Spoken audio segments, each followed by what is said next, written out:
इन मासूमों को एहसास भी नहीं था कि जन्म लेते ही इन पर सितम बरसेंगे।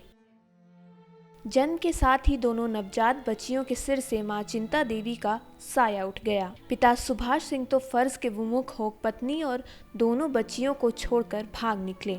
मकान मालिक निरंजन महतो ने सुभाष के घर और ससुराल वालों को संपर्क किया तो किसी ने उनके अंतिम संस्कार के लिए हामी नहीं भरी। तब नगर पंचायत को इसकी जानकारी दी गई। इसके बाद अंतिम संस्कार हुआ।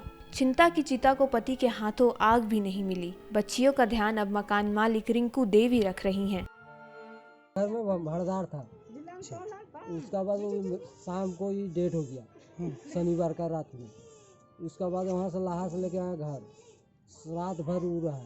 6 बजे सुबह बोला हम बुलाने के लिए जा रहे हैं दूसरा को, 2-4 आदमी लेके। उसका बाद वो नहीं पता हो गया। इसका पिताजी वही लड़की का बाप नहीं पता हो गया और न आया घूम के। तब हम लोग जाके थाना में सूचना दिया। तब थाना बोला लड़की वाला और लड़का वाला घर जाके पहले ही करो। कहाँ घर था इसका? लोहरिया। सुभाष दैनिक मजदूर था। शनिवार को चिंता देवी ने 2 बच्चियों को जन्म दिया।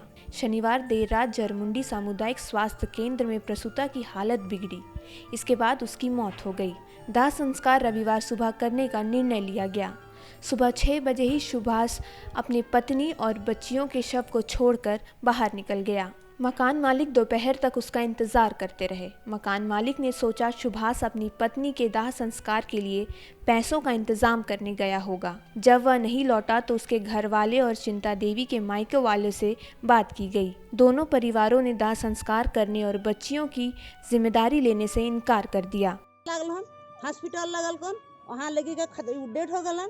यहाँ घर आनल कौन, घर आने के बिहान होलो। बिहान लेकर पापा कहलन जे हम जैसे आदमी बोलैला उठे वास्ते चल दल कदम भाग गलो तब थाना खबर करलक। थाना में खबर करी के दबा तब कचोर बचा हमरा न करबो पैसे ले